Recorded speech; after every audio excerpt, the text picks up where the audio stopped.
അപ്പോ നമുക്ക് ചർച്ച തുടങ്ങാം. മാറി മാറി വന്ന എല്ലാ സർക്കാരുകളുടെയും ഫസ്റ്റ് പ്രയോറിറ്റി എന്ന് പറയുന്നത് കുട്ടികളുടെ വിദ്യാഭ്യാസമായിരുന്നു.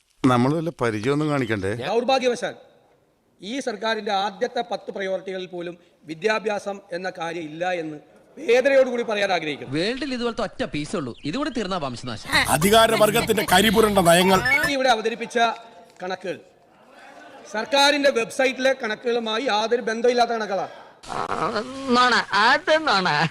കണക്കുകളൊന്നും ശരിയാകുന്നില്ലല്ലോ ഗംഗാര. എന്താണ് ഒരു ചേർച്ചയില്ലായ്മ? അത് ഞങ്ങളുടെ ജാതകത്തിന്റെ സാറേ. അതായത് ഫസ്റ്റ് അലോട്ട്മെന്റ് കഴിഞ്ഞിട്ടും മലപ്പുറത്ത് 17,000 സീറ്റ് ഒഴിഞ്ഞിടക്കുകയാണ്. ഞാൻ അന്നേ സാറിനോട് പറഞ്ഞതാണ് കോട്ടയം ബസ് സ്റ്റാൻഡിൽ കണ്ട് ഒരുത്തരം പിടിച്ച് ജോലിക്ക് നിർത്തണ്ടാന്ന്. നിങ്ങളോട് ഞങ്ങൾ പല പ്രാവശ്യം ഇവിടെ ആവർത്തിച്ച് പറഞ്ഞിട്ടുണ്ട്, നിങ്ങൾ സ്റ്റേറ്റ് യൂണിറ്റ് ആയി എടുക്കല്ലേ, താലൂക്ക് യൂണിറ്റ് ആയി എടുക്കണം. എവിടെ ഇതൊക്കെ ശമ്പളം വാങ്ങി തിന്നല്ലാണ്ട് പതില്ലല്ലോ. നിങ്ങൾ പൊന്നാനി താലൂക്കിൽ താമസിക്കുന്ന ഒരു പാവപ്പെട്ട കുട്ടിക്ക് ഏറനാട് താലൂക്കിലുള്ള ഒരു സ്കൂളിൽ അഡ്മിഷൻ കിട്ടിയാൽ ചേരാൻ പറ്റുമോ? നിങ്ങൾ ചോദിക്കൂ. താലൂക്ക് അടിസ്ഥാനത്തിൽ ബഹുമാനപ്പെട്ട മുഖ്യമന്ത്രിയുടെ കൂടി നിർദ്ദേശപ്രകാരം ഒരു സർവേ നടത്തി അതിന്റെ അടിസ്ഥാനത്തിലാണ് ഈ ബാച്ച് ഷിഫ്റ്റ് നടത്തിയിട്ടുള്ളത്. അത് ഞാൻ അങ്ങനെ അറിയിക്കും. എനിക്കത് കേട്ടാ മതി. അത്രയും വേണോ? വേണം, കുറച്ച് കടുപ്പത്തിരിക്കട്ടെ. മലപ്പുറം പോലുള്ള ഒരു ജില്ലയിൽ ടോട്ടൽ നമ്പർ ഓഫ് സീറ്റ്സും വിജയിച്ച കുട്ടികളുടെ എണ്ണവും തമ്മിൽ വല്ലാതെ മൈനസ് നിൽക്കുന്ന ഒരു ജില്ലയിൽ എന്തുകൊണ്ടാണ് ഫസ്റ്റ് അലോട്ട്മെന്റ് കഴിഞ്ഞിട്ട് 17,000 സീറ്റുകൾ ഒഴിഞ്ഞു കിടക്കുന്നത് എന്ന് ആലോചിക്കാനുള്ള യുക്തിയുള്ള ആരും ഈ വിദ്യാഭ്യാസ വകുപ്പിലില്ലേ? അവന് ബോധം പണ്ടേയില്ല. അധികാരിയാക്കുന്ന വിട്ടേക്ക്. ആ തേണ്ടി RDPയുടെ തൊലി ഇരിക്കുകയാണ് ഉത്തമ. സഹിക്കല്ലാതെ എന്ത് ചെയ്യാ?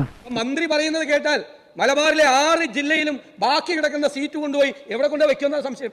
ഓ, ഈ പൊട്ടൻ എന്ന് പറയുന്നത് കമ്പ് മുഴയൊന്നല്ല, ഇവൻ തന്നെ. അങ്ങ് അവതരിപ്പിച്ചപ്പോൾ പറഞ്ഞ ഓരോ ജില്ലയിലും സീറ്റ് ബാക്കി കിടക്കുന്നതിന്റെ എണ്ണം മുഴുവൻ കൂടി വെച്ച് കഴിഞ്ഞാൽ എത്ര സീറ്റാണ്? അങ്ങനെയാണെങ്കിൽ അടുത്ത കൊല്ലം എന്തിനാ മാർജിനൽ സീറ്റ് വർദ്ധിപ്പിച്ചത്?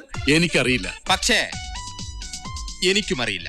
ഇത്രയും സീറ്റ് ബാക്കി കിടക്കുന്നുണ്ടെങ്കിൽ അങ്ങ് എല്ലാ ജില്ലയിലും പറഞ്ഞത് എന്താ?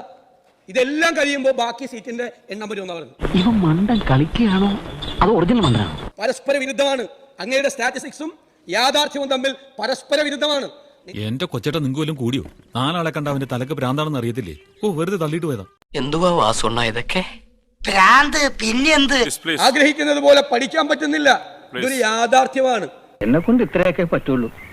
നമ്മുടെ ഗവൺമെന്റുകൾ കൊടുത്തിരുന്ന ഒരു ട്രസ്റ്റ് ഉണ്ട്, ഏറ്റവും കൂടുതൽ കൊടുത്തിരുന്ന, അത് നിങ്ങൾ ഇല്ലാതാക്കുന്നു എന്ന് സങ്കടത്തോടുകൂടി പറയേണ്ടി വരും. ബുദ്ധിയും ബോധവും ഇല്ലാത്ത നിന്റെ പ്രവൃത്തി കാരണം നമ്മൾ രണ്ടുപേരിൽ ഒരാൾ മരിക്കും. മിക്കവാറും അത് ഞാനായിരിക്കും. ഇതൊരു മാതിരി വേലിയായിരുന്ന പാമ്പിനെ എടുത്ത് അവിടെ ഒന്നും വെച്ചേക്കല്ലേ. വെച്ചു. വരട്ടെ.